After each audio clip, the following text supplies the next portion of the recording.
So, Alan, I mean, there's a couple things here, and I want to take them one by one. I was on the bus home from work, and I was, just doing my usual Twitter roll on the bus, and I'm on my city bus in Washington D.C. and I start seeing this Sharknado thing explode, and I think it's some kind of like a meme.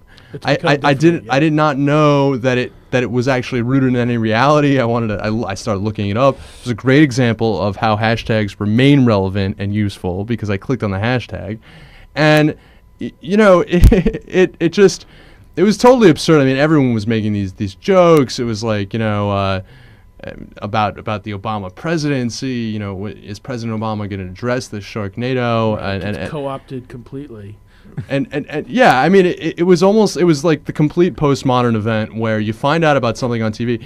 People were joking. Josh Marshall and Ben Smith both joked that they put together TV. They basically plugged in their cable based on something they had seen on Twitter so they could watch this thing.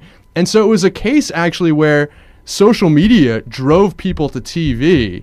And to me, that's the tail wagging the dog here. I mean, if that doesn't show that social media is like more important than traditional media, what does? Well, it actually goes way beyond that, Daniel, because I think it was today or yesterday they announced that they will be releasing in 2014 Sharknado 2. So there will be a sequel, and it's already in motion.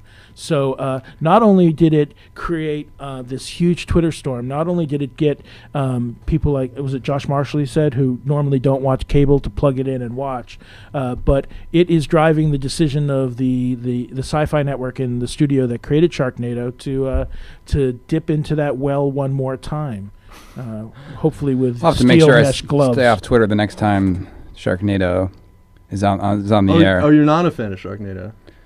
I mean, I don't know how you felt. Did you witness the storm? Oh, I witnessed the storm. I didn't want to watch the movie, but maybe the single best argument I've heard for shutting down Twitter was the Sharknado. But let's just say, again, it comes back to this question of maybe not by intention, maybe it's exploiting the hype over global warming.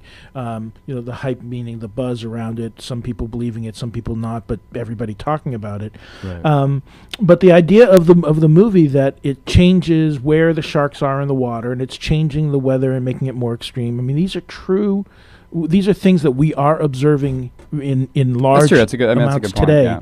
And it's it's one of those ideas where art, and I am using the term loosely here to call Sharknado art, but art is more powerful than any political campaign you can think of, any political advocacy campaign you can think of. Art can move people in ways that campaigns can only dream of.